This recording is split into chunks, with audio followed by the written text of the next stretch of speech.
Hi, this is Carrie Cassidy. I'm here with Michael Tellinger, and he has been very instrumental in bringing Makomati and the African ruins in South Africa to the public attention. He's been working with Johann Heiner in doing so, and we are here to talk about that and his book, Slave Species of God, which has gotten worldwide recognition, as well as to get an update on where things are going now. And we also are here to clear up a controversy that surrounds Michael Tellinger and Credo Mutwa at this time, simply because that's an extremely unfortunate situation, and there is absolutely no reason for it to continue. All of that is going to be contained in this interview, and I encourage you to listen. Thank you. This is Carrie Cassidy from Project Camelot. I don't know if you're aware of the TV shows that are out there now, but they are pretty adventurous if you follow certain ones, like Dollhouse and Fringe and Stargate Universe. They're covering some pretty sophisticated stuff, actually. They are, and it really raises a puzzling question: is what's going on if they're allowing those kind of shows to slip through or to air? Is there another different kind of devious plot or a double whammy plot behind it all? Interesting. I'm not quite sure what to make of it. I know. Well, I actually think that one thing is that they think they've won. And they think they've got the New World Order all sewn up, and it's a fait accompli. And so, in a sense, they don't care anymore what we do. And that's one thing I get. And the other thing I'm getting, and this is not only from my own sort of psychic intuitive information, but from, whistleblowers, obviously. The other thing is that, as you know, the precept of the Illuminati concepts in reality is that they need to do what's called foreshadowing, and you probably understand that because you actually have done the entertainment industry, right? You have a background, don't you, in shooting things? Yeah, very much so. Yeah. So they foreshadow events and things that they're actually involved in. That's why I find watching television, when it's a decent show like Fringe, where they're showing you, they're actually sending people through a portal onto the other dimension, into an Earth reality that is parallel, a parallel Earth. And so there you have it. Yeah, it's really fascinating, and in some way, I suppose it's hide it in plain sight. Exactly. So it's all very fascinating. But of course, we're in this age of when truth is being revealed, and you're all part of that. You have a really sort of twisted, in a good way, twisted background in terms of that it wasn't a logical step for you to be where you are today, it doesn't seem to me. It wasn't really a logical step, but in many ways, when I look back at everything I've done, everything was a dress rehearsal and a training ground to allow me to do what I'm doing now. And that's so obvious. It is so absolutely painfully obvious to me now. Well, and, can you, for the purposes of this, because we are recording now, and if we could give yourself a little, pretend that these people don't really know who you are, although that's getting more and more speculative, because most people at this point, I think, do know your name. But at any rate, give your background just briefly, and then let's talk about what all you're involved with.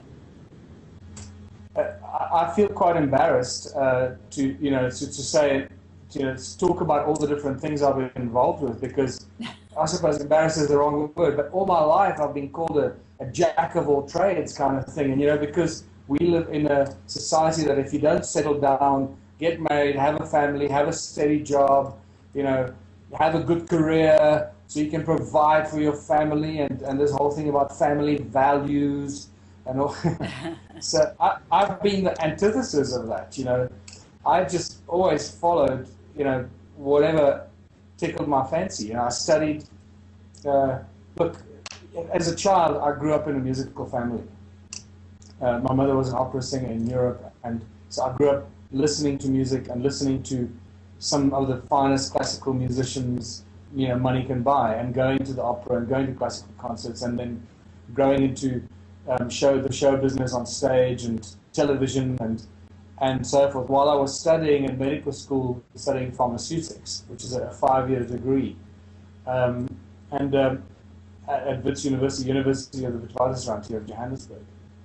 But while I was studying, I really paid much more attention to the other parts of my life. I played a lot of golf. I played music, recorded albums, toured with Joseph and his amazing Technicolor Dreamcoat. I played the part of Joseph for 3 years, and all this weird kind of stuff. Then I got out of university. I worked odd jobs to earn some money. I played music. We went to Nashville, Tennessee with my partner Russell Sterling, recorded an album there. We came back and I got involved in the pharmaceutical industry for a few years. Then I got involved, then I went, played more music, and then I got involved in advertising, and I worked in advertising at some of the biggest accounts money can buy, Coca-Cola, Nissan, oh geez, I forget now, but just to mention those two is enough, I suppose, Yeah, really. and many more, and beer, the big beer brands that around the world. South African breweries, which now is SAB Miller, is the biggest brewer in the world. And I worked on many of their big brands here in South Africa. And so my life has really been an interesting roller coaster of all kinds of things. And just wherever my interest took me, I decided that's what I'm going to do. And I did it for a few years until I got bored, and I decided, okay, I've had enough of this, I'll do something else. And that's it. And in between, I was absorbing all this information and reading all these books and finding new avenues of knowledge and information. I realized, hold on, there's a whole big chunk of this stuff missing. I need to write a book about this. And then I did. I wrote Slave Species of God, and suddenly everything changed. Yeah, but, it's just incredible. What an unusual background, I have to say. But in a way, see, that makes you well-rounded, sort of a Renaissance man, if it doesn't sound too corny. And I don't think there's anything wrong with that. I actually think that's a positive in this day and age. Well, I'd like to think of, when you mention the word Leonardo da Vinci, and in no way do I want to compare myself to Leonardo da Vinci, but this is a guy that did physics and science and anatomy and was one of the finest inventors of all time. And no one ever called him a jack of all trades. Exactly, and then he was a fabulous painter on top of it. So. Exactly. So I think that unfortunately our society has been structured, and as you know, the education system and the social structure has been very carefully planned to keep people in boxes, because they don't want, the control groups do not want people to be free-spirited and able to do lots of things, because then they start thinking for themselves. Exactly.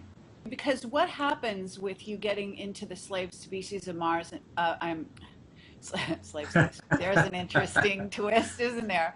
Well, exactly. And maybe we should write a book, Slave Species of Mars. Exactly. Sorry about that, but no. Since you went down that road, it's a spiritual journey as well, and I wonder if you could address that for yourself. Very much so. Yeah.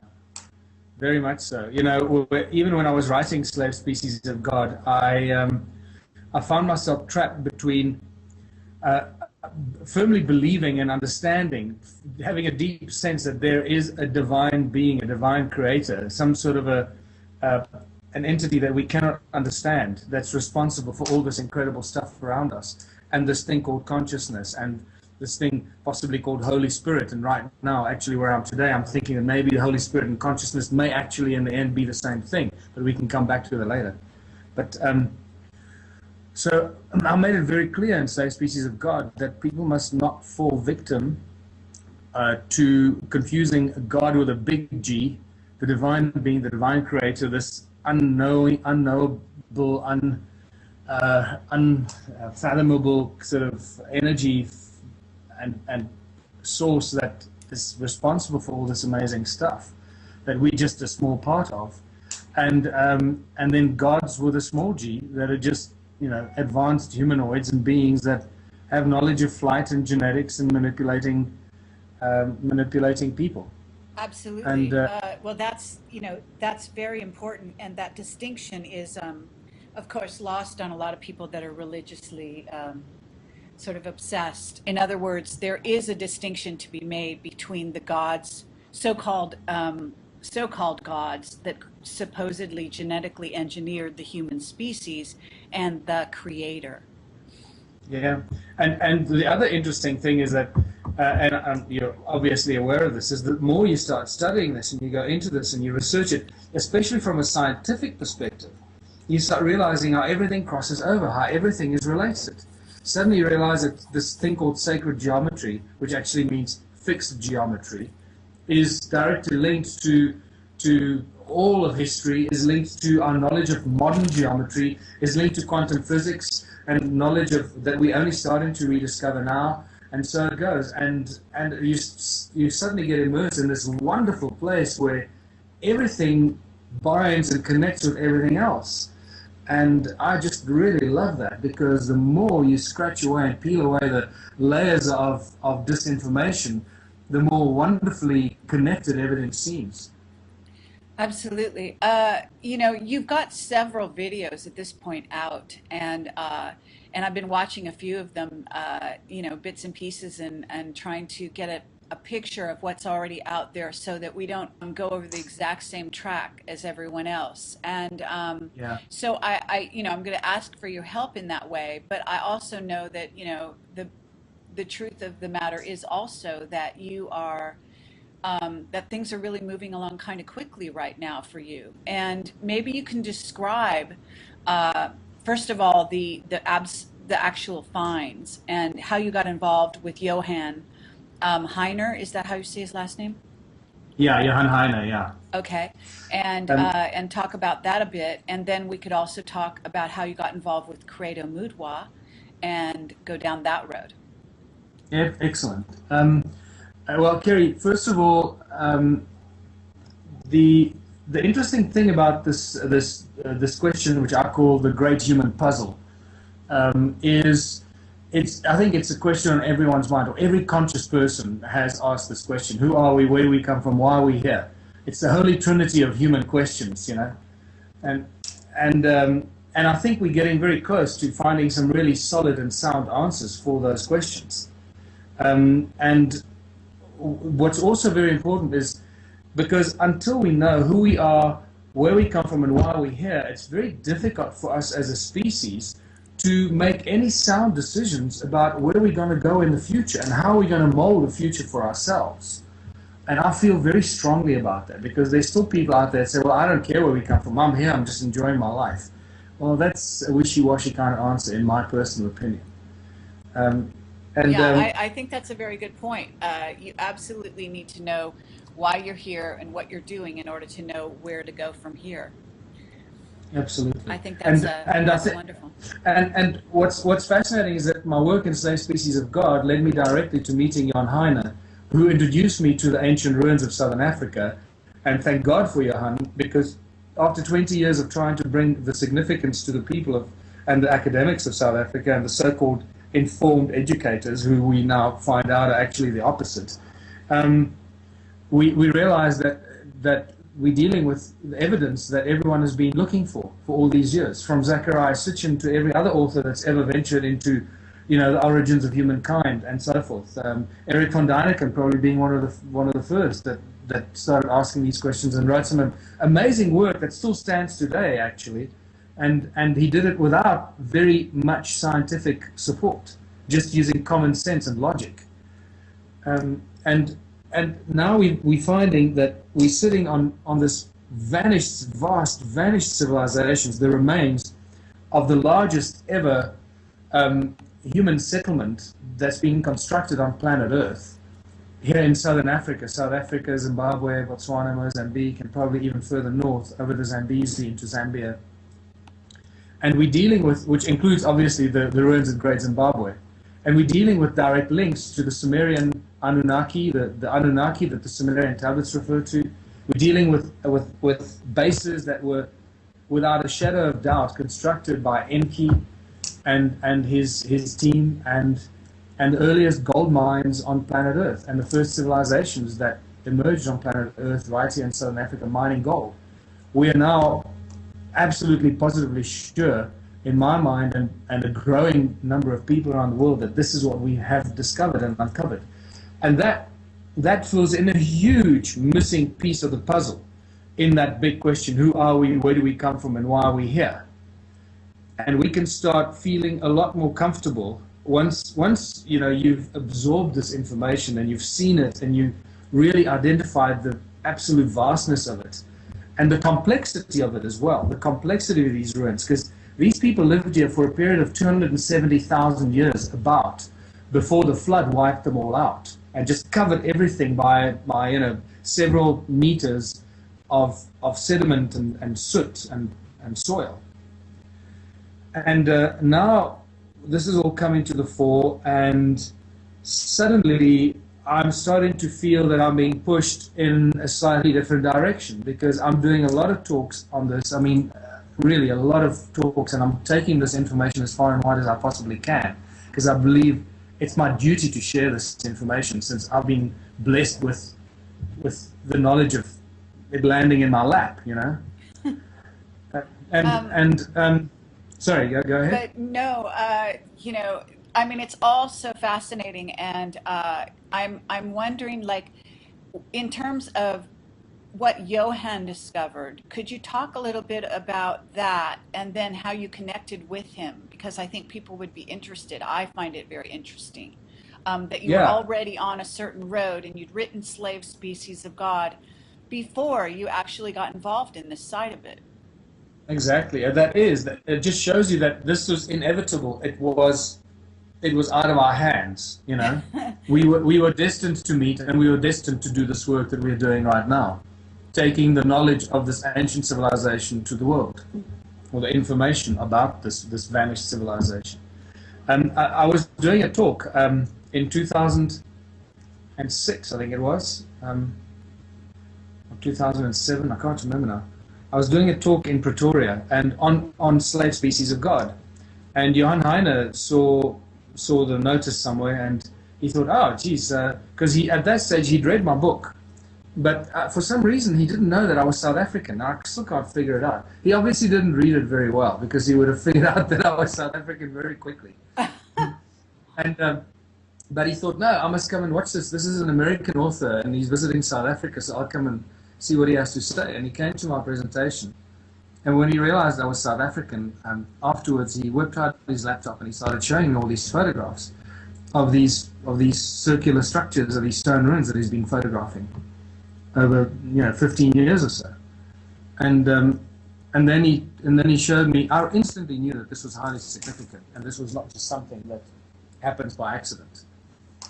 And I knew that somehow it was linked to my research in Slave Species of God and early civilizations and origins of humankind. And then he showed me this calendar site. He said, I found this calendar on the edge of a cliff there near a place called Kaapse Hoop in Mpumalanga province in South Africa. And he showed me the pictures of his calendar. And I couldn't believe it. And then a few months later, I came to visit Johann.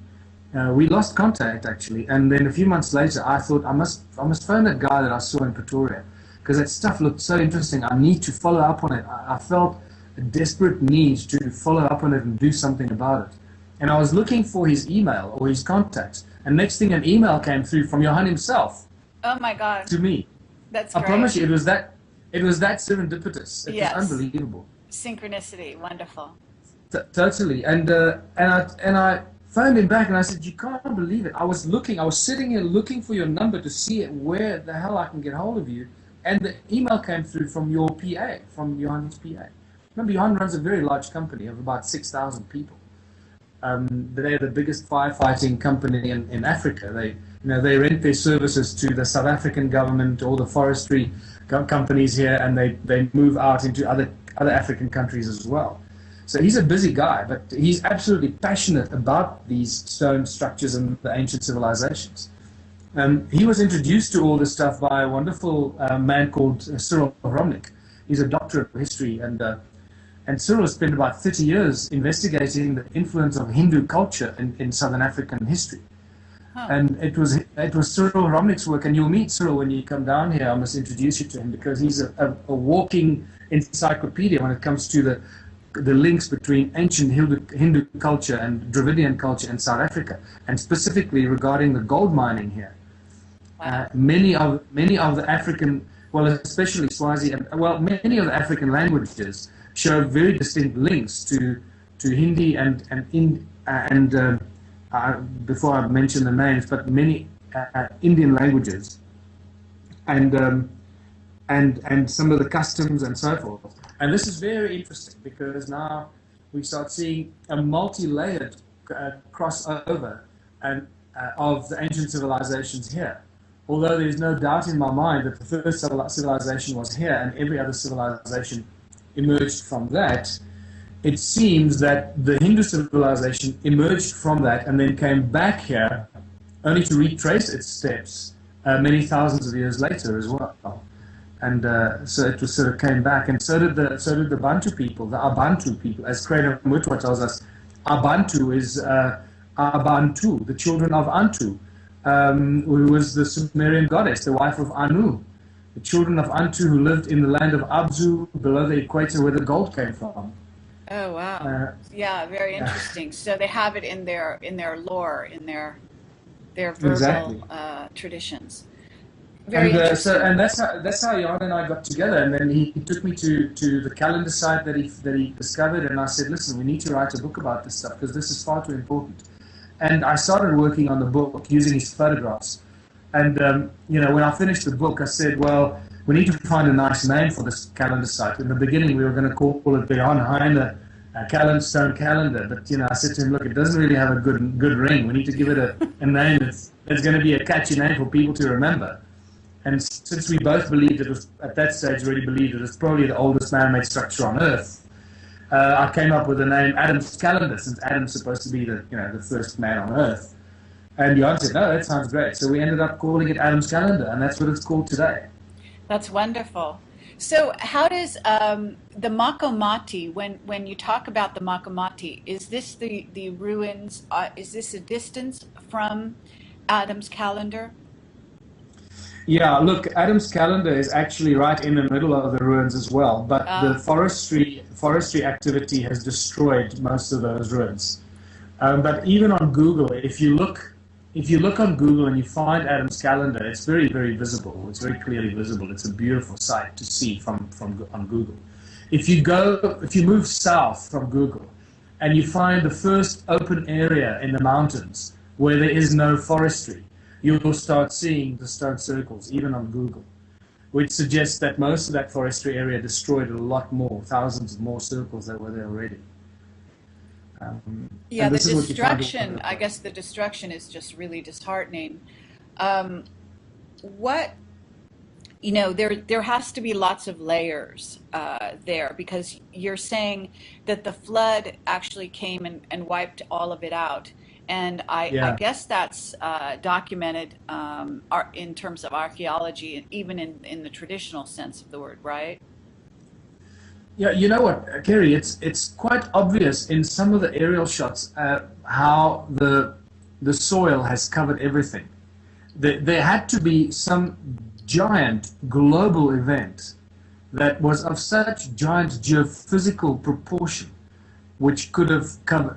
Only such a large event could have covered this entire area under so much soil and sand. Okay. Now, what's interesting about that is that the Sumerian tablets tell us that the flood occurred and was originated in Antarctica at the South Pole, and that giant waves, like giant rubber bands, swept across the world from south to north. And that's really interesting because much of the sediment, when we see the flood came, destroyed all this, covered everything by soil, and then the water settled, and then the civilization restarted, and 13,000 years ago everything got restarted, and more gold mines were opened, and they carried on mining gold. And I believe that that's when we start seeing the Olmecs and the Hindu civilizations start after the flood, they really come into their own light, and we start seeing them really becoming prominent in history from about 13,000 years ago. Where's Atlantis? I mean, isn't Atlantis even previous to that? Well, exactly, but I believe that Atlantis probably was sunk by the same geophysical event. Oh, I see. Okay. So I believe that Atlantis perished in that same event. Okay. And the reason I say this is because, you see, there's so much information here, it's really mind-boggling, because Adam's calendar's alignment, the north, south, east, west axis, is out by 3¼ degrees. Now that falls outside the parameter of any current knowledge or information we have from astrophysics or precession or any of the, or Milankovitch cycles or any of those. None of the current knowledge allows the planet's axis to move as far as 3¼ degrees. Okay? So, what I believe happened is this huge geophysical effect, whether it was Nibiru that caused it, that came so close to planet Earth, as the Sumerian tablets may suggest, or whether it was a giant comet like we saw recently come through around the sun. I think Nassim Haramein pointed that out a couple of years ago, those very large comets that came into our solar system and vanished. If it came really close to planet Earth, the geophysical forces would have been so huge that they would have caused such a giant flood. At the same time... Well, I don't know if you're familiar with Andy Lloyd, who I also interviewed, but he's talking about a brown dwarf. And that brown dwarf does have a small group of planets that surround it. From what he thinks, possibly Nibiru is one of those planets, and that it does come through, and he believes it's on its way back in, as a matter of fact. Okay, I don't know much about Andy Lloyd's work, so I must go look at it. It sounds really interesting, because I'd like to find out more about what he says, because hopefully it'll corroborate what my theories are at the moment. Well, actually, this is a really interesting aspect of that. He started out investigating Planet X, and then, found the brown dwarf, what he believes to be the brown dwarf, which is a second sun, and in our solar system. And then he got involved in investigating the Anunnaki. And you would think, I mean, it's just such an interesting synchronicity between the two of you, because you started out from different directions, but you both ended up in more or less the same place. And he's now actually writing fiction books, but they are very close to fact, using everything that he learned. And he researched Planet X, Nibiru, the brown dwarf, for about 10 years from a scientific point of view, before he ever started getting into the Anunnaki, but it led him there. And that's what's really interesting. So the two of you may have quite a bit to talk about at some point, and he is English, by the way. So yeah, very interesting. I took a trip to England a few months ago and interviewed him there. The interview is on our website, so I do encourage you to listen to it.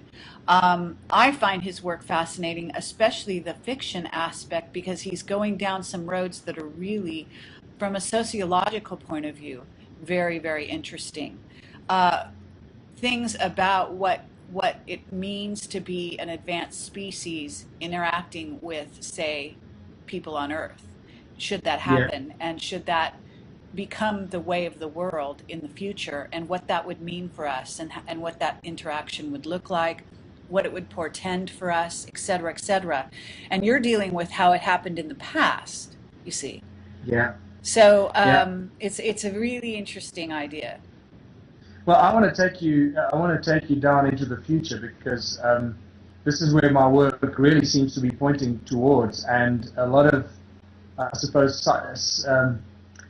intuitive psychic guidance is pointing me very, very strongly in that direction, and I want to come back to that a little later. But just to finish on the topic of Adam's calendar, is that I believe that whatever caused the flood also caused such huge geophysical forces that it opened up gold fields and pushed the underlying gold tectonic plates that were filled with gold higher up towards the surface of the planet, which then opened up the mining fields in other parts of the world.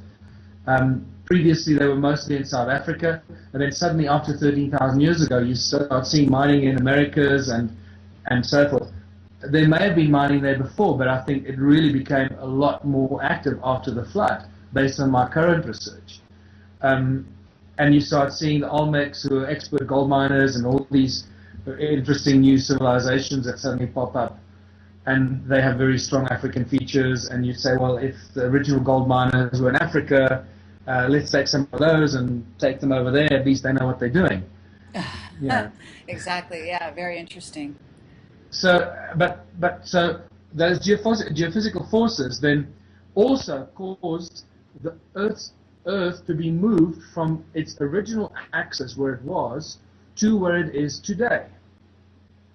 Okay, and Adam's calendar is the proof of that, because these guys did not make mistakes. They wouldn't have structured a calendar site of such magnitude and importance incorrectly. Yes. Well, also, from what I understand, and I'm not an expert in this area, but from what I understand, the 19.5 degrees that Richard Hoagland talks about with hyperdimensional physics, the location of the pyramid and the direction that it's pointing at this time versus where it was actually originally supposed to be angled. I believe there is a shift that's reflected there as well. Yeah. And I think we slowly but surely going to start getting closer to some really interesting answers. Well, as I said, Adam's calendar proves beyond a shadow of doubt that the Earth's axis and inclination was greater than it is now by 3¼ degrees, which is really interesting.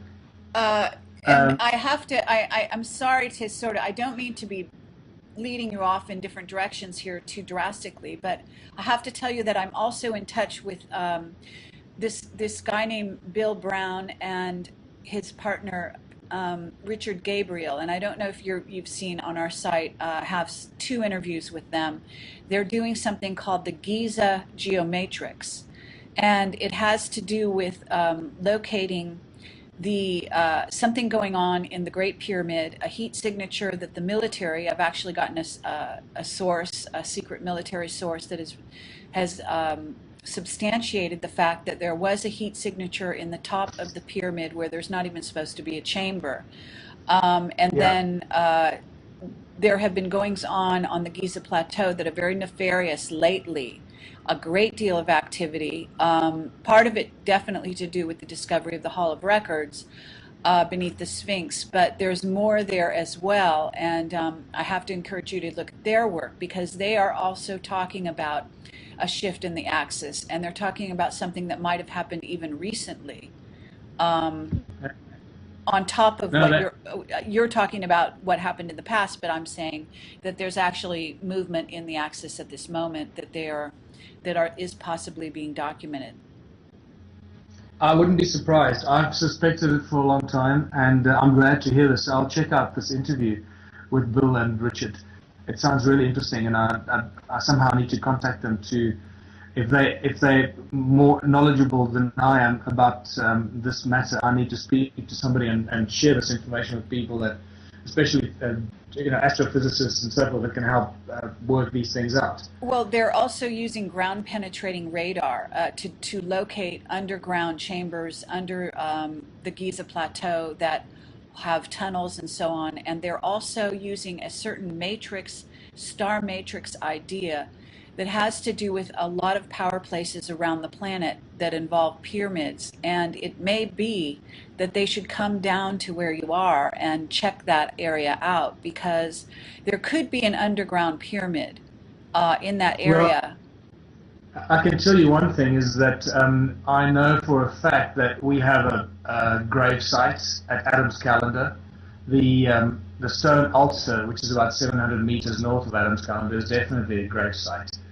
And I originally worked out that it is the grave of Dumuzi, Enki's youngest son, who was buried there. And there's a lot of references to that in the Sumerian tablets, how Inanna buried Dumuzi in the deep Abzu, on the edge of a cliff near her father's favorite place. And it all seems to point in the same, to the same spot. Yes. And So what happens is you've got this culture, which is in essence the Anunnaki, and you're talking about the pyramids and the significance. I remote viewed the top chamber of the Great Pyramid and actually saw a being that was dressed in the ibis head costume, headdress, and was all in gold. And this is Thoth, I was told later. Actually, wasn't consciously aware of this, and then found out that this is, let's see, I guess the son or either the father or the son of Enki. So yeah, we're talking about the same people here. yeah, So there's exactly. something going on with all of this. Oh, there definitely is. Look, I I'm becoming more and more in touch with this whole psychic and spiritual and channeling world. I didn't expect I would, but I am. I'm just drawn into it. The very interesting thing that happened, I know in some of the interviews you've had with David Wilcock, he explores the possibility that he's a reincarnation of oh Edgar my God, I Cayce. got it. Edgar Edgar Cayce. Casey, yeah, reincarnation of Edgar Casey, and you know what? For all intents and purposes, it sounds absolutely feasible and wonderful, and I have absolutely no reason to doubt that. While just as much I have absolutely no reason or no way to prove it. So I'll just go with the flow and listen to what the guy has to say, and if it sounds intelligent and adds value, then that's fantastic. Right. Um, Absolutely. and what's happened to me lately is quite interesting, because people started asking me, well, why you? Why is all this information coming to you? Why? Because I must tell you, Kerry, is that I seem to feel, I sort of feel like I'm at one with these ruins. Ever since the first day I came here and Johan Heine started showing me around and I went to the calendar, I felt an absolute affinity and I started seeing things long before anybody else could see things. Okay, and Fascinating. and understanding things about this, and then I went and I figured out that stone altar is actually a grave, that it's a grave of Dumuzi. And incidentally, I asked Kreda Mutwa about that, and he confirmed that it is the grave of Dumuzi as well.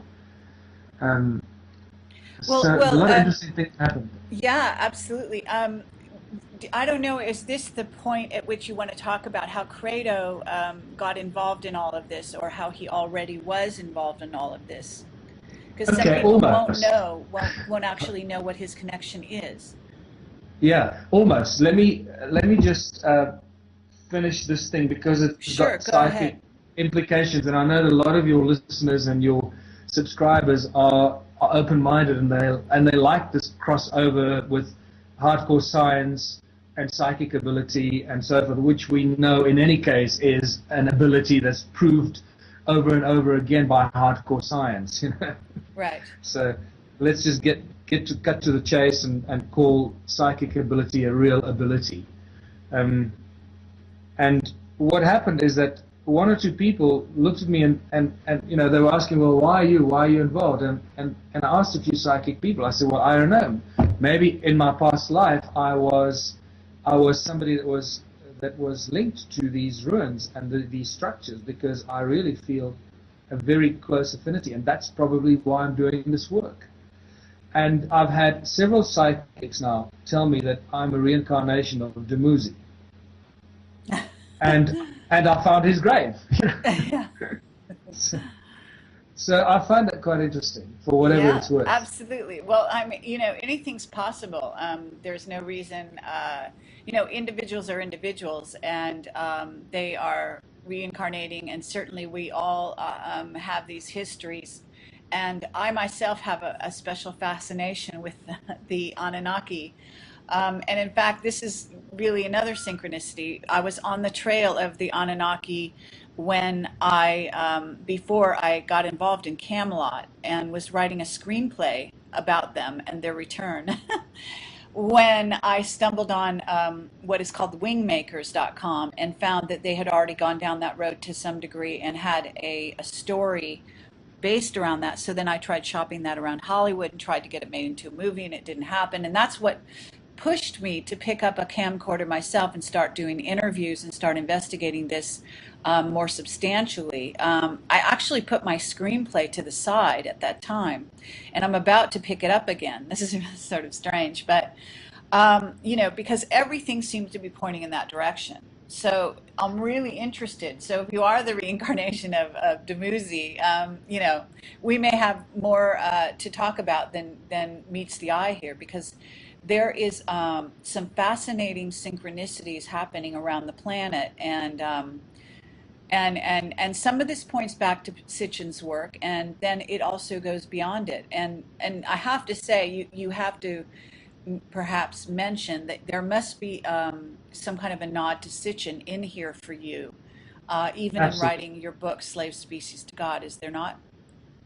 Absolutely. I mean, Sitchin, you know, it's a number of authors. Velikovsky, I think the first time I read Velikovsky was I was still in high school, and I was just so blown away by it, but I couldn't quite figure out what to make of it, you know, but it was imprinted in my subconscious, and it just stayed there.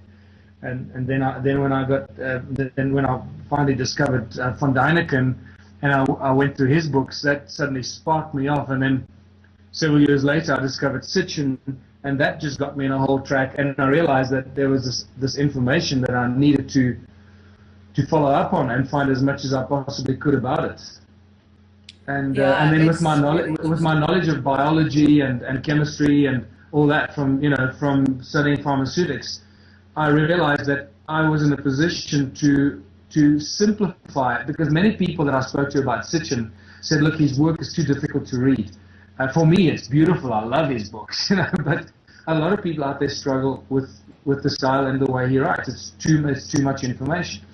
So I realized that I need to write a book that any person on the street can pick up and read, and make it really easy for them to read and understand, and link all these things together, you know, anatomy, biology, etc., history, religion, genetics, link it all together, and then tell the story of humankind, which I extracted from the translations of the Sumerian tablets from Sitchin and various other people, and in the Schoen collection in Oslo, and many others. And there's just fascinating stories. So definitely Sitchin. Yes. Is a huge, I suppose, inspiration to many other authors. Absolutely. And, you know, there are a lot of different directions we can go from here. So do you want to talk about Credo Mutwa and how he, because you give quite a nod to him very graciously in your book about Makamati, and I think it's the Adam's Calendar one that you wrote. I'm trying to place which one I read it in. And at any rate, I think that it would be interesting to know, how did he link up with all of this? Obviously, I've known about Credo Mutwa for a long time, and slowly but surely the importance of his influence started to grow in my personal body of information. When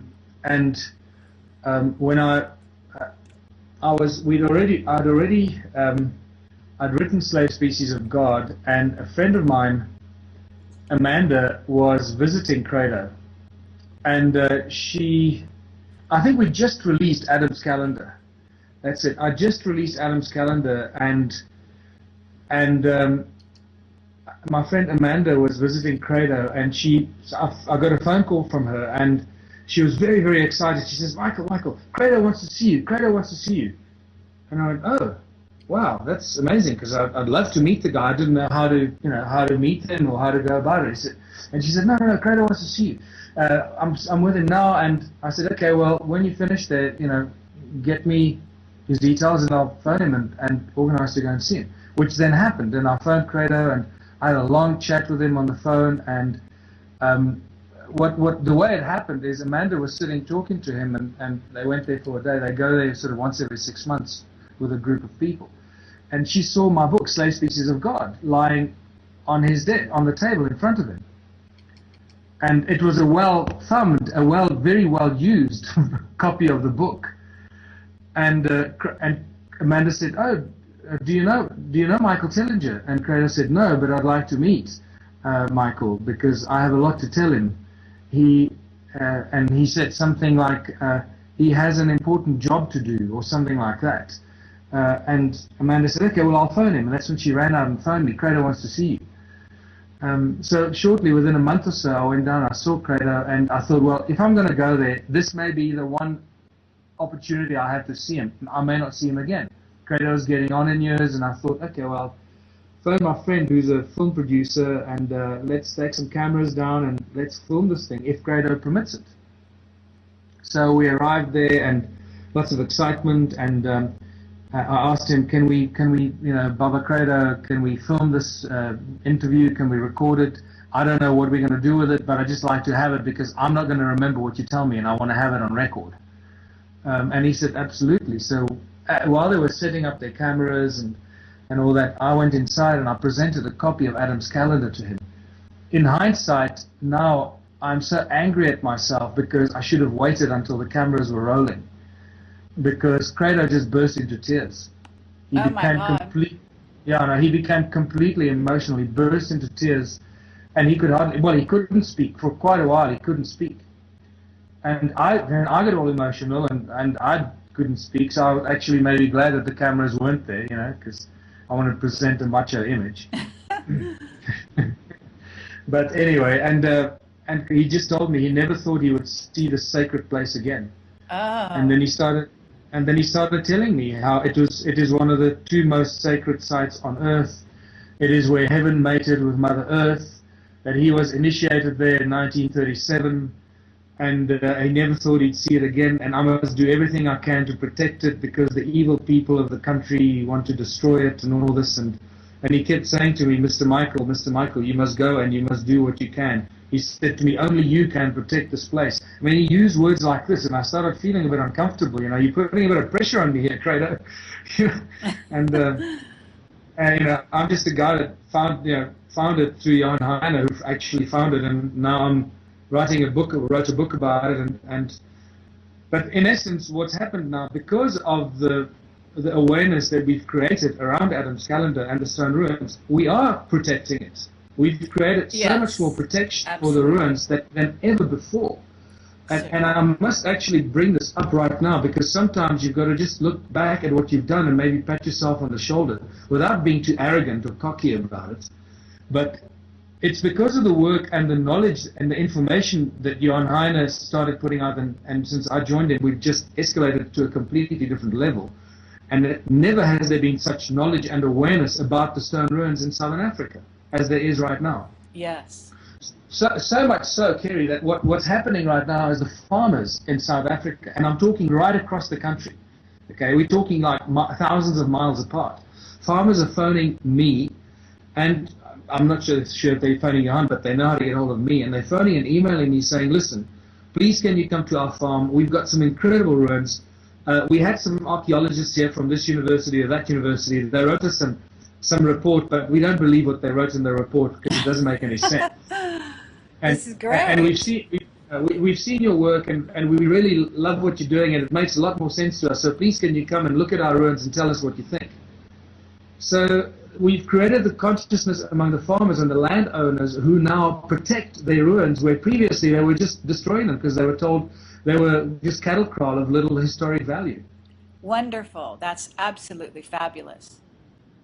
And so this is how I got involved with Credo, you know, and that is so interesting. Well, I mean, and the thing just spirals just amazingly from there.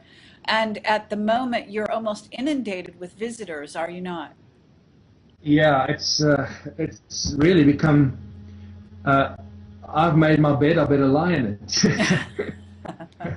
I've got Carmen Bolter here.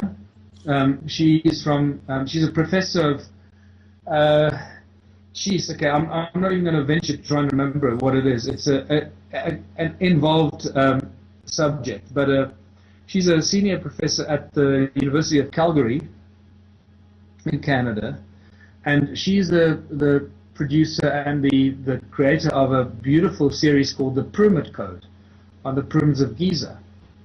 And it is, for those people that listen to your shows, I suggest that they check out the Pyramid Code. It is really a beautiful piece of work and very alternative.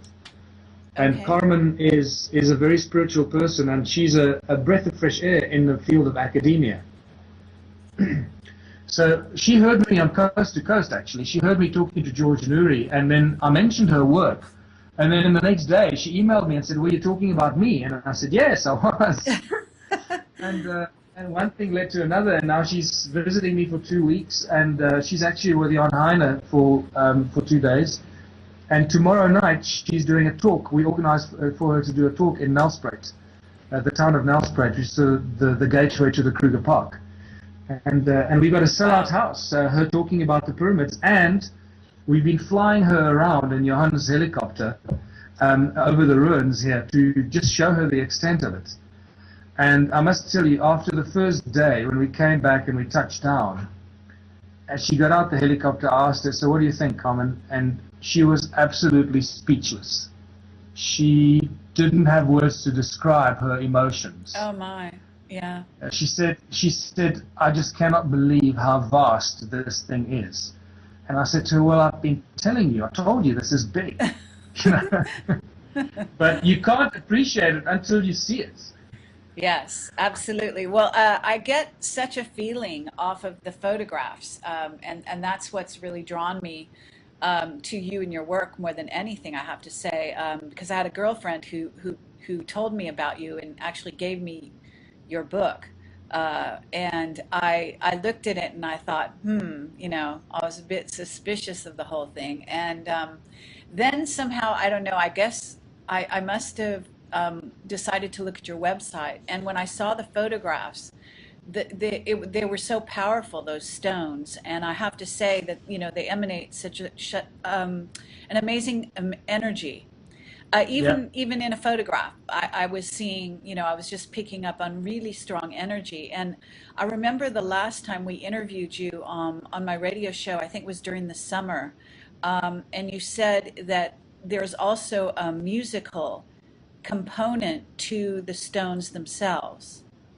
Yeah, very much so, because all the ruins, this is brand new research, brand new information that I have as well since I've last spoken to you, is it seems that all the original structures that were built by, 270, 280,000 years ago, all the original structures were built out of the same material, the same kind of stone. And it's known here as the Hornfelds. You see later civilizations that came through here that had no idea what was going on here before. You can see absolutely how they reshaped the ruins. They created doorways where there shouldn't be doorways, and they put different kind of stone on top of the existing walls, and you can clearly see the movement of civilizations through here. And that's also evident in pottery fragments and beads and jewelry, golden jewelry, and some skeletons that have been found from very recent civilizations, maybe as far back as 400 years ago. But nothing much older than that. That's pretty much where it ends. But then much deeper below the sand lies the real truth. We're dealing with over 10 million stone ruins and stone circles. So there was a vast population of over 50 million people here that lived here for a period of 270,000 years as a continued settlement mining gold. So there must be huge amounts of stuff buried below the soil that was caused by the flood. Yes.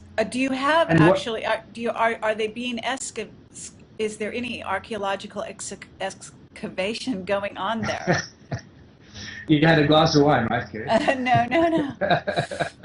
No. No excavations at the moment because we just don't have the permits. Oh, so we're actually looking for archaeologists around the world who are interested to come here and with the right credentials and join us, because we don't want to just get these other archaeologists at the universities that have already done these so-called detailed reports and they tell you the same stuff over and over again. They just don't want to get out the box, Right. We want to work with the right-minded archaeologists that are prepared to face a new reality. Absolutely. Well, tell me about your research, at least even briefly, obviously, about the sound that you've gotten from the stones. Did that come through the channeling, or did you reach that a different way? No, it was completely accidental. It was just one of the ruins that's nearby that we sort of keep clean so that we can take tourists there, so to have really experience the stone ruins. And while we were clearing the grass and so forth, the guys were picking up some of the stones lying on the ground and putting them onto a little pile of stones, so you don't walk on them, And as they were piling them up, I stopped and I suddenly said, hold on, but this is like, these stones they have a very distinct ring like bells. And I just stood there for a while and observed them as they were piling up the stones, and then I started walking around and I started tapping the stones with another smaller stone to realize that each stone rings at a different frequency. And I suddenly went, hold on, this is much more than just a stone structure. The specific composition of the stones plays a very important part and a role in these ruins and their structure. And that's where it started all falling into place, when I realized that they were not just stone structures, but they were actually resonant chambers, and each stone actually performs the function of a string in a piano, like a string in a piano, except now you've got a circular structure that's got thousands and thousands of strings instead of just 72 strings that an average piano has. That's wonderful. And it seems that they would also contribute to their ability to build these things if they're using sound frequencies because that's what, in theory, that's how they built the pyramids as well. In other words, by moving the stones using sound. Exactly. And there's no doubt about that this is what they were doing here. And what's interesting is that while I was in the UK, there was a chap that lives in the town next to me who came out and measured he's got some fancy energy measuring device that he used in his work in California, strangely enough, and he's moved back here, and he went out and he measured the energy in the stones, and he got so freaked out and so excited he couldn't contain himself. He ran off and said, I know exactly how to create a perpetual energy device, and he just disappeared. This also, I heard that one interview with you of Dan Burish, where he talks about them measuring the energy fields in these specific silica dioxide stones that they were working in his project. And when I heard him say that, I went, hold on, all the stones we're working with here are 54% silica dioxide. It's a very homogeneous kind of, it's what they call a metamorphosized quartzite. It's very homogeneous. It's mixed with large amounts of aluminium and large amounts of iron. And it's that composition that I believe is very specific that makes it ring like a bell. It's beautiful. And, wow. And so now we know, I'm convinced that this is what we have. We're working with energy devices. And when I start putting that together, I met a psychic woman who came to one of my talks. And when she saw my the conclusion at the end of my presentation, which I'll be doing in Los Angeles as well, incidentally, when I reached my conclusion, she came to me after the presentation and said, "Do you know what? You know what you found? These are the original devices that were used. These are the energy devices that powered the whole Southern African mining operation. The gold mining operation, the getting the ore out of the ground, the crushing, the moving it around, separating the gold from the ore, from the other metals, and etc., etc." And she said it was the same energy devices that are very, very powerful and dangerous that sank Atlantis. These were the original prototypes, and eventually they misused it and abused it in Atlantis, and that's what caused, according to a lot of people, and Yes. Drumvelo is one of them, Yes. that suggests that they misused some form of energy source that then sank the whole continent of Atlantis. And when she said it, it just resonated so much with me that I now firmly believe that. So we're looking at the original prototypes that were used for the right kind of purposes here, for the mining of gold, and they didn't abuse them. And then when they reconstructed it on Atlantis, they went a bit too far. And the Americans, the Japanese created what's known as a death ray towards the end of the Second World War. Right? Are you familiar with that? They created the I'm sorry, a the death what? ray. The death ray. Okay, well, how did they... it was basically borrowed from Nikola Tesla, I guess. Okay. Right? And with this death ray, they were going. It was like a concentrated microwave beam, if you can call it that, right? Like a and particle beam weapon or a scalar weapon device? Yes, something like that. And with that, they were going to decimate and fry the Allied forces as they came over the horizon, right? And if you look at the death ray, what was in the death ray, what was the power source in the death ray is known as a magnetron. And a magnetron, when you see the design of a magnetron and you see the design of the stone ruins here, you fall on your back. It's the same bloody thing, okay? And once you realize that the stones used in this construction of the stone ruins are filled with energy, they radiate energy fields, they resonate like bells, you can create a standing resonant frequency wave inside these stone circles, and they look like a magnetron. You realize that if a 6-inch diameter magnetron can smite the whole Allied army, can you imagine how much energy you can generate with a 25-meter diameter magnetron? Yeah, absolutely. Well, there is all of this, and from what I understand, the Great Pyramid also has some of these energy frequency powers. They've talked about that as well. Carmen Bolter, that's now visiting me here in a documentary, The Pyramid Code, she addresses that very nicely, and she actually shows you how they generated the energy underneath the pyramid with this very specific sound of the moving of the water under the pyramids.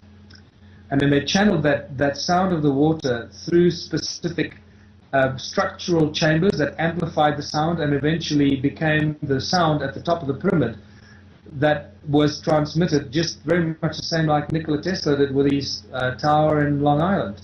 Yes. Okay. Well, I mean, we can see how the powers that be are definitely probably aware of this to some degree, and also have been utilizing this in their own technologies. No doubt about it. Yeah.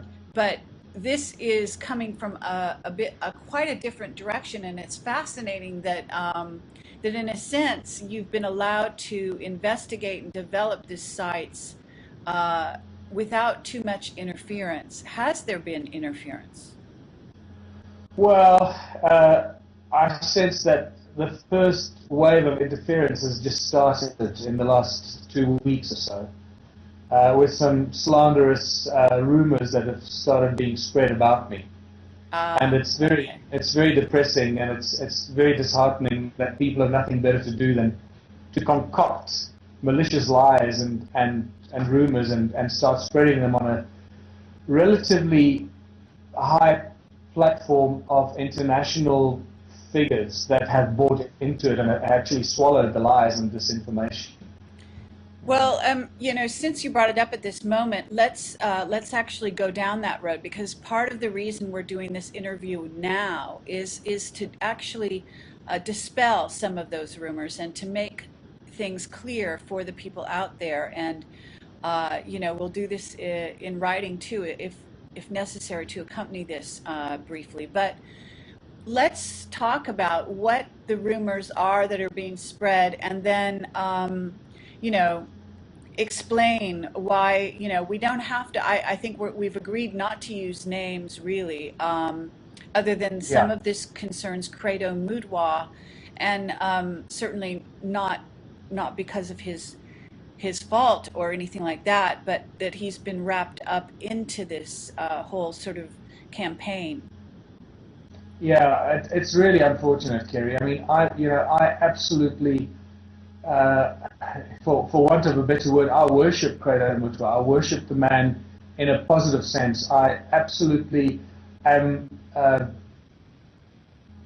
a huge admirer of the body of knowledge and information the man carries, and the benefit and that he has brought the human race with sharing his knowledge and information, which has also caused him a lot of harm and damage, because much of the knowledge and information he has shared with the world, he was not supposed to share with the world. And he felt it was important because of the controlling groups that are keeping us enslaved and dumbed down. he came out and started sharing a lot of this information that has allowed a lot of people to ride that wave and use his knowledge and information for their own research and so forth. And that's good because it grows the waves of consciousness and growth of knowledge. So I'm absolutely in awe of Credo, and not in a million years would I contemplate doing anything that could possibly harm the man. In fact, I think I'm one of the few people that is I certainly count myself among a few people that has done as much as I can to help Credo Mutwa, especially with the work that we're doing and now publishing the DVD that I recorded with him to generate revenue for him and earn him some extra money, because the man is in dire straits. And as I said, many people have used his information, but I have not necessarily always rewarded him for it. So what exactly, what they're saying out there, let me just say, because I became wrapped up in this when I was contemplating a trip to South Africa, and just inadvertently kind of stumbled on this situation. And then, you know, I decided that using Camelot to do what Camelot actually is very good at doing, which is to bring the things that are hidden to the surface, and to clear up the confusion and the controversy around certain things, in my opinion. So what happened was we were getting rumors from a certain person who has been going around attacking you. Actually, there's more than one person, and they have been accusing you of stealing from, I mean, it sounded completely outlandish to me, stealing from Credo Mutwa by, number one, I don't know, not sharing whatever profits that supposedly you were taking donations and not passing them on. And then the other thing was that there supposedly was an investor who gave a large donation that was intended for Credo, and they're saying that you kept it. And so, you know, I know it sounds like drilling down and very detailed and almost embarrassing to even talk about this, but I think, you know, we're in a community where word travels just incredibly rapidly now, and this global community that we're a part of, it's very crucial that your work continue and that it not be tarnished by these disinfo campaigns that start out with even utilizing people that think they're well-intentioned. I mean, I believe the people that are accusing you actually think they're doing a good thing. It may be so, and I think maybe they do think they're doing the right thing. So let's quickly cut to the chase here. Yes, I've been accused of stealing money from Credo. I've been accused of stealing vast amounts of money from Credo Mutwa. I've been accused of receiving donations aimed, for Credo Mutwa and keeping it to myself. Now, it's very simple to get to the bottom of it. So I'm going to just really make it very, very simple. First of all, categorically speaking, I have absolutely not taken anything from Credo. In fact, I pay Credo royalties from the DVD on ZuluPlanet.com that I spent a lot of time and effort and money to edit together and put together. You know what it costs in time and money to edit these things together. Absolutely. And put together a nice professional product of very important information and knowledge that Credo shared with me that day, first day that I saw him. And so that's available on our website, and Credo Mutwa gets a huge amount of royalties. I'm not going to go into detail because that's personal information, but I think I sent you a copy of our contract. So yeah, if I you say did. But I do want you to say that, I mean, you give him half, which is more than generous in any kind of business arrangement, right?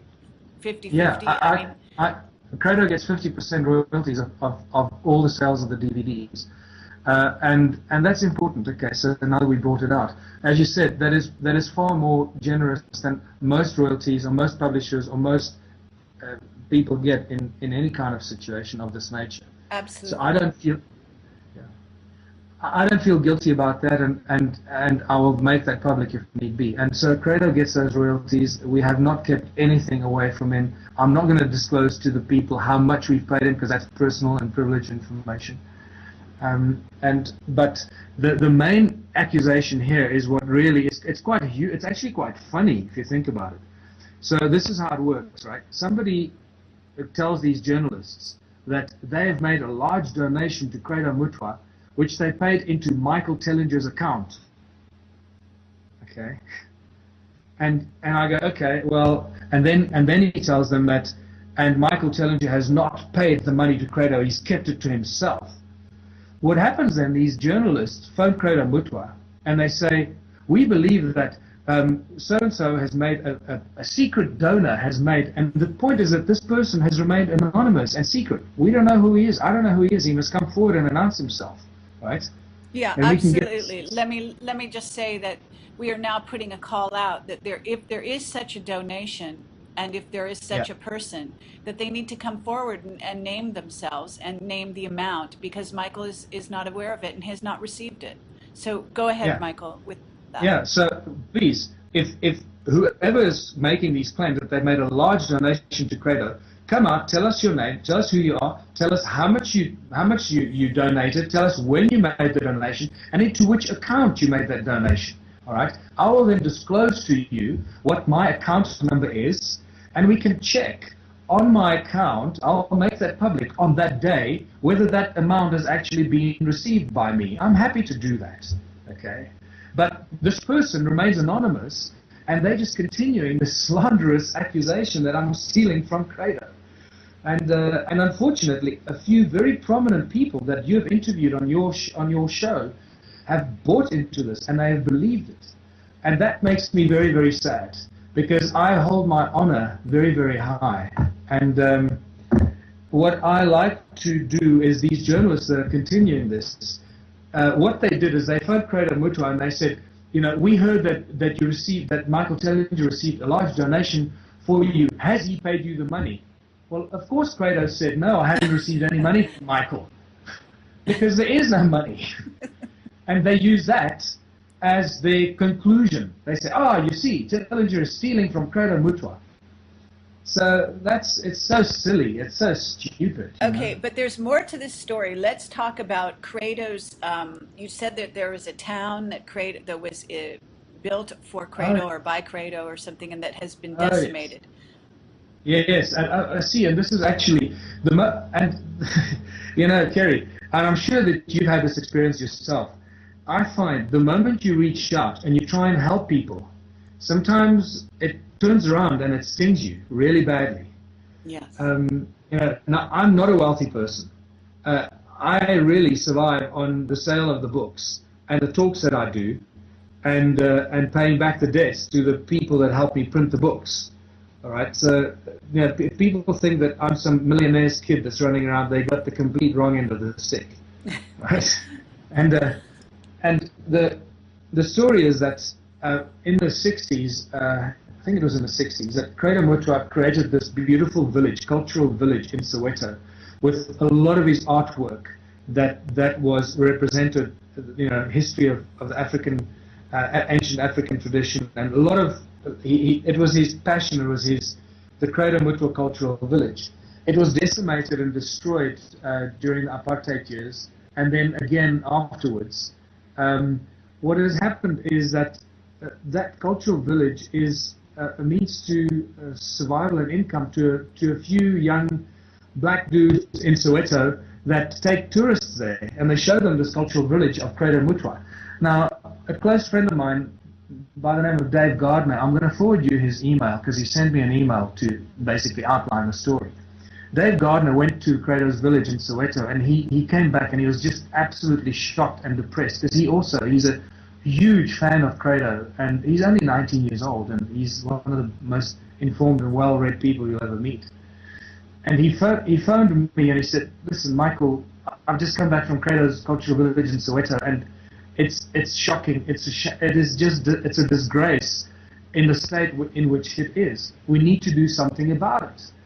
And I said, well, fine, I'll help. We'll help raise some money on my website, and find enough money to fix up Credo's cultural village. So what we did is we put a button on my website. We put some photographs of the destruction and the broken statues and just the absolute mess on the website, and we said, please help us, make a donation towards Credo's cultural village, so we can, send a team in there and fix it up and clean it up, so it's a representation and clean and has gets some respect back for it. Not only that, but also in a roundabout way helps some of these young guys to earn a living, which is the only source of living they have when they take tourists to this cultural village. And anyway, so that we put that button on the website, and it was there for probably about 3 or 4 weeks. We didn't receive any donations at all, and I'm happy also to disclose that quite publicly. Really, I mean, it's just these poor journalists. I don't know what they're getting themselves into. They're going to have to lick some, kiss some serious ass after this, because they're just lying, or they're just being taken for a ride. Yeah, exactly.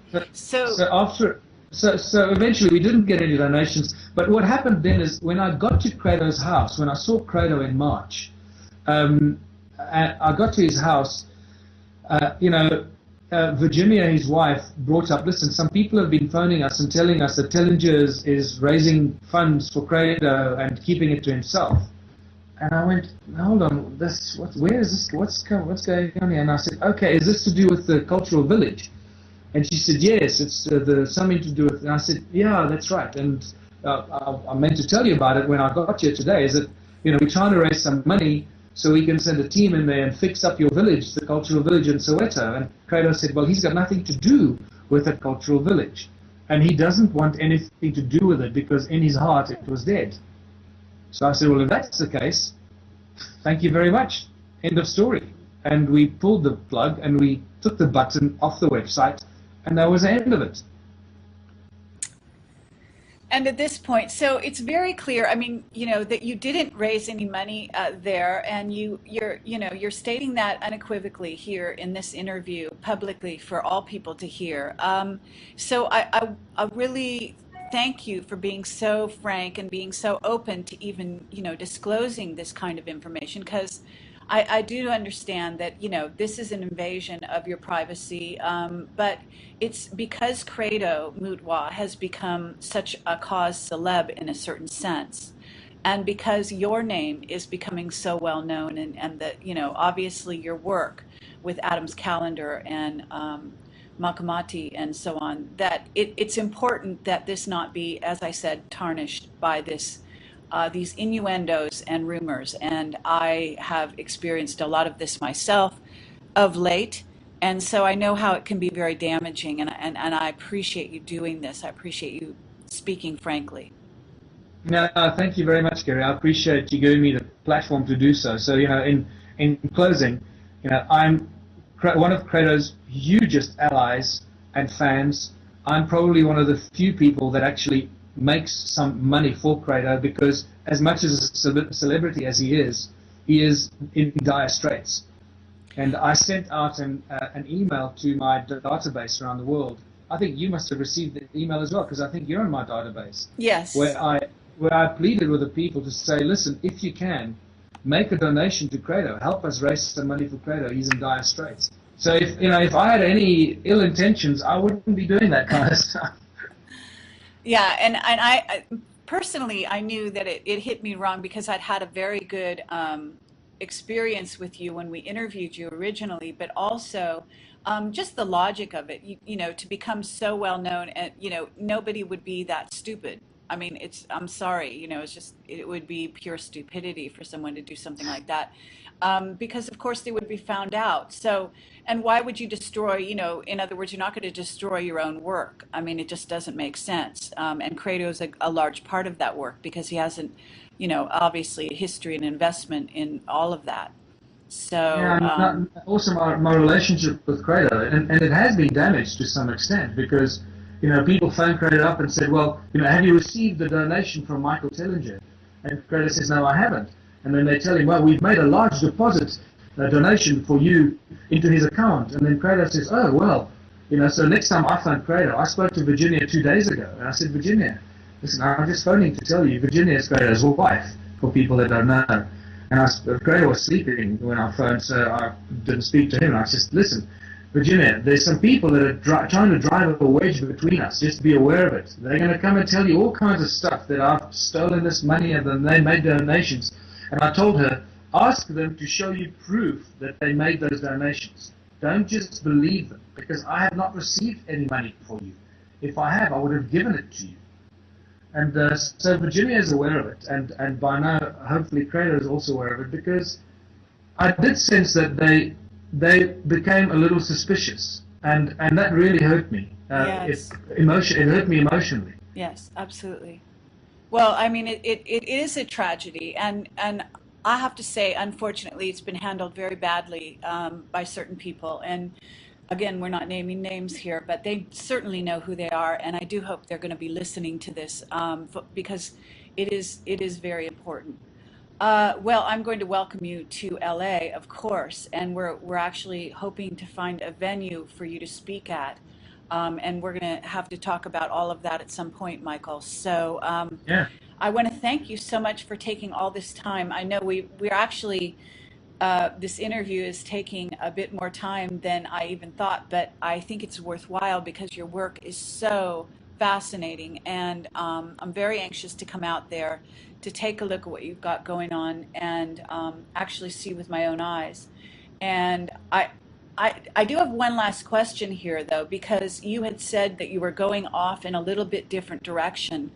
And I'd really like to hear what that direction is, if you are willing to share a little bit more detail. Thanks, Kerry. I'm glad you brought it up because I forgot, and it is really the key factor here.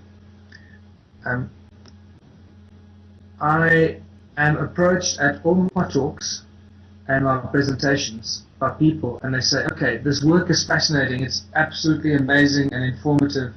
Now that we know all this stuff, what now? What do we do from here? Where do we go? Because the world is in a terrible state. People live in misery. Everyone is stressed out. There is no happy ending for the way the world is running at the moment. And that's really where I'm going with my new work and my new research. And I call it a whole new social structure, and I call it contributionism. And the more I talk to people about it, the more their faces light up, and they get excited, and they realize that there is a bright, shining light and hope at the end of this dreary, dark tunnel. And that gives me so much excitement and joy, because in essence, I think that these discoveries of these ancient civilizations is giving me the foundation and the knowledge and also the confidence to take this new proposed social structure to the people of the world, because we have to find something new. Every single socio-political system we've had in all of human history has failed us. So it's no point going back and trying this again or recreating that or trying that one again. We have to come up with a completely new social structure. And that's what I've concocted and come up with, and I call it contributionism. And I'm going to talk a lot about it on YouTube in sort of small bite-sized chunks very soon. But I'd like to maybe have another interview with you and discuss that and go into the details and the various aspects of it, because it's quite difficult for some people to wrap their heads around it, because we are so completely and utterly conditioned by capitalism and molded by the schooling system that we have, that some people struggle to really understand it. And you need to unpack it in small bite-sized chunks, and after a little while, when the pieces of the puzzle start to drop and you realize how simple this contributionist system is and how much abundance it provides on every level of the human social order, it is quite spectacular, and it's very, very exciting to start thinking about it. In fact, I'm so engrossed in it that sometimes I forget that I live in a capitalistic world. Well, and I just want to jump forward and be in this contribution society where there is no money, there is no barter, no trade, and no concept of value attached to anything. And there's a completely new approach. It's quite a spiritual and a conscious approach to life. And I think we're very, very close to that tipping point. Is there any way that you can put it into, I mean, if you were to put it into maybe a sentence or two as to what exactly that is? And I have a theory, and I think I actually saw a brief statement about your this, but I didn't get a chance to really get into it so far. So, is it just because? And then at some point, yes, I'd love to do a follow-up interview here anyway, regardless, and certainly we can deal with that subject in more depth. It would be wonderful to do so. In fact, I'd like to interview you in person. So if No, you know, that, because well, I think people are very strong in person. You know, obviously that's what Camelot has been built around is putting a camera in front of somebody and really getting their testimony face to face. And so, since you're coming here anyway, we're going to have the opportunity, and that will be really fabulous. But be that as it may, could we at least, just tantalize people with a little bit more about the concept, what exactly it might be? okay. I was going to say to you, hopefully I'm going to see you here first before you see Oh, me I in hope Los so. Oh, Angeles. that'd be wonderful. I would love it. Okay. Well, listen, my invitation to you is open. You can come here anytime. I've got Carmen Bolter here now. I've got Thursday a wonderful guy called Konstantin Pavlidis arriving from London, and he's an expert in it's what's known as EPC, or electrophotonic capture. I don't know if you've come across that yet. Very interesting Russian device that was developed in around 1996. And it's a very interesting, it measures energy flow in your body on a very, very sophisticated level. And we want to measure the energy flow in the stone structures, and the effect it has on the human body as well. Okay, Uh, this is not, you're talking about, is his name Henry? Is a very well-known guy from England, I think he is. no, the guy that's coming here is a guy called Konstantin Pavlidis. Oh, I see. And Okay, I'm thinking of this other guy. He works with some of this interesting synchronicity there. But at any rate, yeah, to yeah. continue. So So to yes. come back to contributionism is, in a nutshell, it is a brand new, and never tried before, in my research, according to my research so far, social order or social structure. At first I wanted to call it a New World Order, just to find the face of the Illuminati and take the power away from them, but I thought maybe that's a bad idea. So I call it a new social structure, which is based on the concept of no money. You remove money from the system. Since money is the root of all evil, we have to deal with it, and we need to remove it from the system. Until you remove money from the system, you will not solve the problem, because it is the ultimate enslavement tool of the controlling groups. So the new social structure eliminates money, removes all money from the system, but it also removes the concept of barter or trade, and the concept of attaching any value to anything, because once you remove money or barter or trade, things will not have value. The only thing you're left with is the natural ability and the God-given talents of people to do what it is that they're blessed with to do, or what they've evolved into doing or trained themselves to do for the greater benefit of their whole community. And it sounds a bit utopian when you say it like this, but I can promise you that it is everything but utopian. It is an absolutely beautiful, solid system that works like clockwork. And it's not something that I threw together in a few weeks or a few months. It's taken me 5 years to put this structure and this theory and this hypothesis together and this blueprint together. And I've had to go through every single aspect of social life, food, health, education, shelter, entertainment, arts, culture, sport, television shows, furniture, science, space travel, you name it. You've got to go through every single aspect of human life and see how it will function in a contributionist society. And the one thing that I can tell you is the first thing that is a shock to the system is the abundance of things. When you remove the waste of time and energy that is spent by billions of people every day. Next time you get out of your house and you drive down the road and just look around you, 90% of the people that you see around you are doing something for money. Okay? They're not doing something because they love doing it. They're doing it for money. Okay? Now, just imagine the incredible waste of energy that happens there. 99% of the global population wake up every morning and they hate their life. They hate their boss. They hate their job. They hate the fact that they're in debt. They hate the fact that they have to stand up or catch a bus or catch a tube or drive in traffic, be in the rain, and go and do a job that they don't really like, but they have to do it because they have to buy bread and milk and put food on the table and pay rent. That's not what we should be doing. We should not be working for money. We should be working for the greater benefit of our community and ultimately ourselves. But if you turn it, once you realize that this is where this thing is going, you realize it's actually a fundamental, the fundamental substructure for contributionism is a higher level of consciousness and spirituality. And it's actually a beautiful system, and it works like clockwork. And the abundance of everything from food to science to technology to arts and culture is astronomical.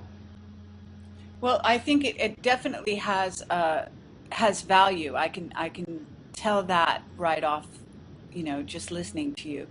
And thank you for that. I think that it's an extremely sophisticated idea for the planet, and I do think that it's quite possible that that's something that we are evolving towards anyway. And therefore it's almost implicit. In other words, what you're saying is, for each person to contribute who they are and what they are, which is what they do anyway. We're all energy, if you think of it that way. So in essence, in just coming here as a spirit, as a soul, at this time, we are contributing to this whole. Now, whether we contribute in a positive way or a negative way is another matter, but we're all contributing. So at the very root... I must also add, sorry to interrupt you, I must also add that some people immediately think when they hear this, they think, oh, it's a free-for-all, I'll just sit on my ass and do nothing. And it's a lawless society, and it's nothing like that. It's actually completely the opposite. But we can get into that in the next interview, or we can go, or the next chat when I see you, where we can go into a lot more detail and actually break down the different aspects of this, because it really is so beautiful and so simple. Once you start it, once I've taken you through a few of the elements, you'll then be able to start working out all the other areas, because you'll understand the formula is so simple. Well, I do want to say that in a sense, and I'm just throwing this out, and then we probably should close this down because people's attention span is not that long. And I did want to put this out as one. But the idea is a bit like a tribe. What I envision would be tribal life. In other words, each person simply being there wherever they are and contributing. So on a very basic level, I think maybe that is something of a mirror or a model for what you're talking about, but in a much more sort of sophisticated way. Exactly. It's very much going back to tribal culture and tribal lifestyle, but tweaking it and bringing in some really new, sophisticated ways and things that we want to move towards, and that you put your finger right on it. It's exactly what it is. Okay, very good. Well, Michael, this has been excellent. I've loved hearing from you and talking with you. You have such a wide range of knowledge, and you're also very, very open. And I noticed that before, and I have to say it again, because it's a very important trait to have right now, is to keep one's mind open. There's so much coming forward in the future, coming towards us, or we're going towards it. It's moving both ways. And I think people need to keep their minds open to possibilities. And I love that you do that. I love that you tread where others fear to go, in the sense that you don't have to have a degree in this or that in order to compare and contrast various disciplines. And I think that's, it's all cross-disciplinary, and I think it's a very, very good way of looking at the world, because ultimately we're about breaking down barriers at this time and really finding the truth behind a lot of the facade and the screens. So thank you very much. Kerry, thank you very much, and we'll talk on Skype, and I want to get you down here very, very soon before I come to California and the United States, and I look forward to hosting you in South Africa. That sounds great. Absolutely. Okay, you take care. Okay, bye. Bye-bye.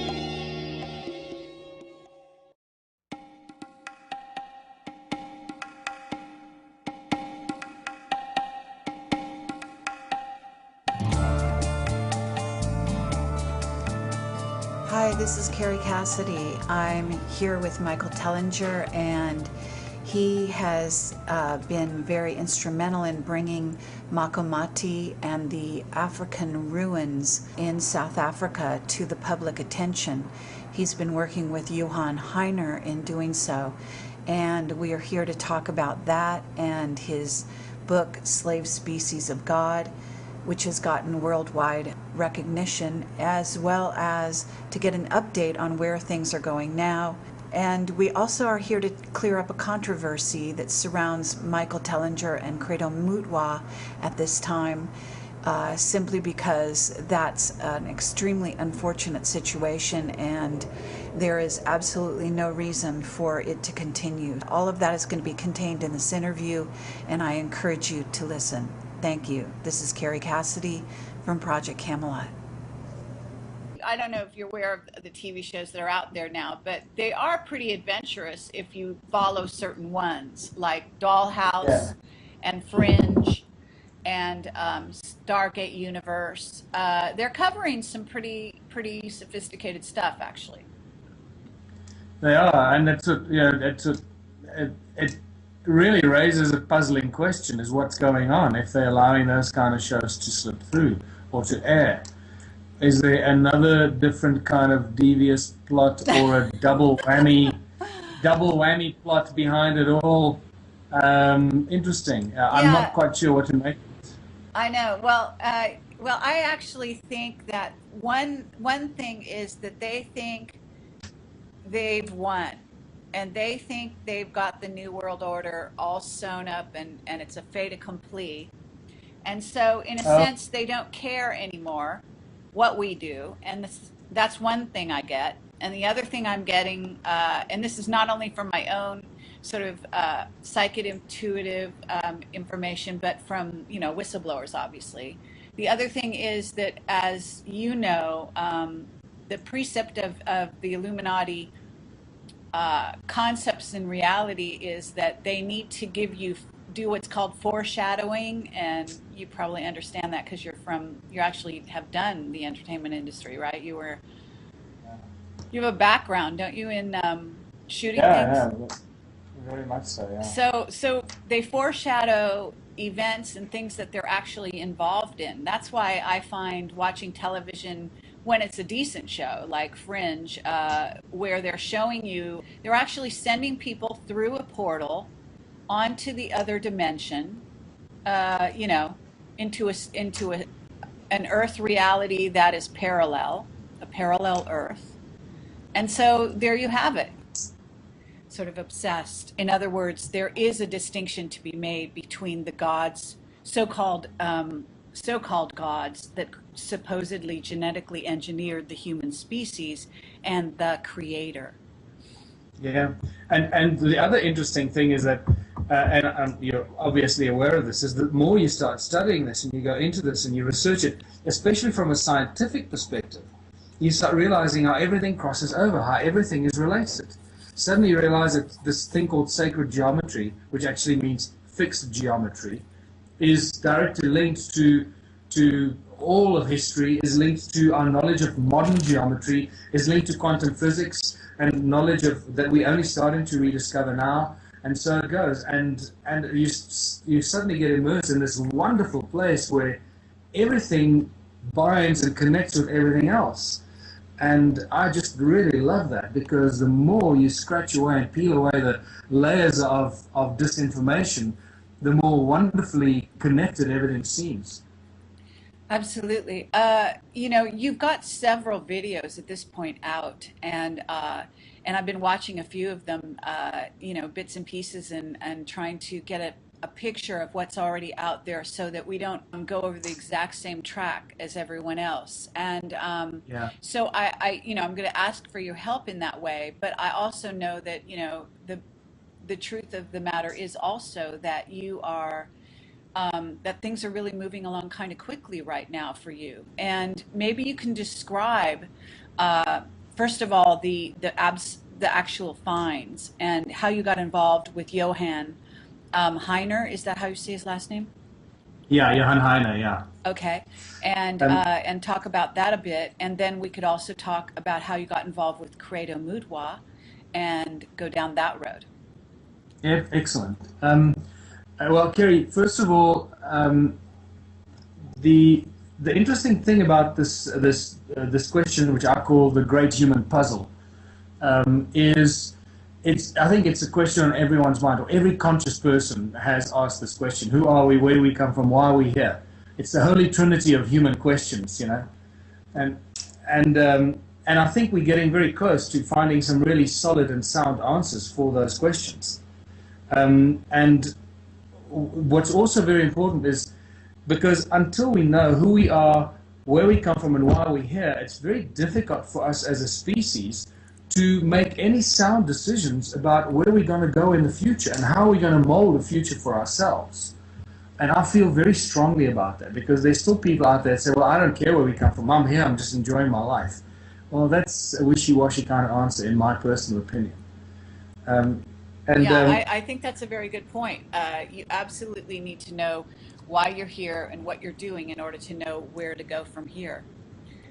Absolutely. I think that's wonderful. And what's fascinating is that my work in Slave Species of God led me directly to meeting Johann Heine, who introduced me to the ancient ruins of Southern Africa. And thank God for Johann, because after 20 years of trying to bring the significance to the people and the academics of South Africa, and the so-called informed educators, who we now find out are actually the opposite, we realized that we're dealing with South Africa. And so my life has really been an interesting roller coaster of all kinds of things. And just wherever my interest took me, I decided that's what I'm going to do. And I did it for a few years until I got bored, and I decided, okay, I've had enough of this, I'll do something else. And that's it. And in between, I was absorbing all this information and reading all these books and finding new avenues of knowledge and information. I realized, hold on, there's a whole big chunk of this stuff missing. I need to write a book about this. And then I did. I wrote Slave Species of God, and suddenly everything changed. Yeah, But, in between, it's just incredible. What an unusual background, I have to say. But in a way, see, that makes you well-rounded, sort of a Renaissance man, if it doesn't sound too corny. And I don't think there's anything wrong with that. I actually think that's a positive in this day and age. well, I'd like to think of, when you mention the word Leonardo da Vinci, and in no way do I want to compare myself to Leonardo da Vinci, but this is a guy that did physics and science and anatomy and was one of the finest inventors of all time. And no one ever called him a jack of all trades. Exactly, and then he was a fabulous painter on top of it. So Exactly. So I think that unfortunately our society has been structured, and as you know, the education system and the social structure has been very carefully planned to keep people in boxes, because they don't want, the control groups do not want people to be free-spirited and able to do lots of things, because then they start thinking for themselves. exactly. Because what happens with you getting into the slave species of Mars? Slave species. There's an interesting twist, isn't there? Exactly. And maybe we should write a book, Slave Species of Mars. Exactly. Sorry about that, but no. since you went down that road, it's a spiritual journey as well, and I wonder if you could address that for Very yourself. much so. Yeah. Very much so. You know, even when I was writing Slave Species of God, I found myself trapped between uh, firmly believing and understanding, having a deep sense that there is a divine being, a divine creator, some sort of uh, an entity that we cannot understand that's responsible for all this incredible stuff around us, and this thing called consciousness, and this thing possibly called Holy Spirit. And right now, actually, where I'm today, I'm thinking that maybe the Holy Spirit and consciousness may actually, in the end, be the same thing, but we can come back to that later. But so I made it very clear in Slave Species of God that people must not fall victim to confusing God with a big G, the divine being, the divine creator, this unknowable, unfathomable sort of energy and source that is responsible for all this amazing stuff that we're just a small part of, and then gods with a small g that are just, you know, advanced humanoids and beings that have knowledge of flight and genetics and manipulating people. Absolutely. And Well, that's, you know, that's very important, and that distinction is, of course, lost on a lot of people that are religiously. The evidence that everyone has been looking for all these years, from Zachariah Sitchin to every other author that's ever ventured into, you know, the origins of humankind and so forth. Eric von Däniken probably being one of the first that started asking these questions and wrote some amazing work that still stands today, actually. And he did it without very much scientific support, just using common sense and logic. And now we're finding that we're sitting on this vanished civilizations, the remains of the largest ever human settlement that's been constructed on planet Earth, here in Southern Africa, South Africa, Zimbabwe, Botswana, Mozambique, and probably even further north over the Zambezi into Zambia. And we're dealing with, which includes obviously the ruins of Great Zimbabwe, and we're dealing with direct links to the Sumerian Anunnaki, the Anunnaki that the Sumerian tablets refer to. We're dealing with bases that were, without a shadow of doubt, constructed by Enki and his team, and the earliest gold mines on planet Earth, and the first civilizations that emerged on planet Earth right here in Southern Africa mining gold. We are now absolutely positively sure, in my mind and a growing number of people around the world, that this is what we have discovered and uncovered. And that fills in a huge missing piece of the puzzle in that big question: who are we, where do we come from, and why are we here? And we can start feeling a lot more comfortable once you know, you've absorbed this information and you've seen it and you really identified the absolute vastness of it and the complexity of it as well, the complexity of these ruins, because these people lived here for a period of 270,000 years about before the flood wiped them all out and just covered everything by you know, several meters of sediment and soot and soil. And now this is all coming to the fore, and suddenly I'm starting to feel that I'm being pushed in a slightly different direction, because I'm doing a lot of talks on this. I mean, really a lot of talks, and I'm taking this information as far and wide as I possibly can, because I believe it's my duty to share this information, since I've been blessed with the knowledge of it landing in my lap, you know. Sorry, go ahead. But no, you know, I mean, it's all so fascinating, and I'm wondering, like, in terms of what Johann discovered, could you talk a little bit about that, and then how you connected with him? Because I think people would be interested. I find it very interesting that you were already on a certain road, and you'd written Slave Species of God before you actually got involved in this side of it. Exactly. It just shows you that this was inevitable. It was out of our hands, you know. we were destined to meet, and we were destined to do this work that we're doing right now, taking the knowledge of this ancient civilization to the world, or the information about this vanished civilization.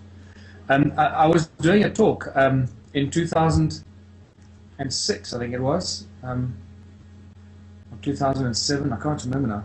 I was doing a talk in Pretoria and on slave species of God, and Johann Heine saw them. Yeah, it's really fascinating, and in some way, I suppose it's hide it in plain sight. Exactly. So it's all very fascinating. But of course, we're in this age of when truth is being revealed, and you're all part of that. You have a really sort of twisted, in a good way, twisted background in terms of that it wasn't a logical step for you to be where you are today, it doesn't seem to me. It wasn't really a logical step, but in many ways, when I look back at everything I've done, everything was a dress rehearsal and a training ground to allow me to do what I'm doing now. And that's so obvious. It is so absolutely painfully obvious to me now.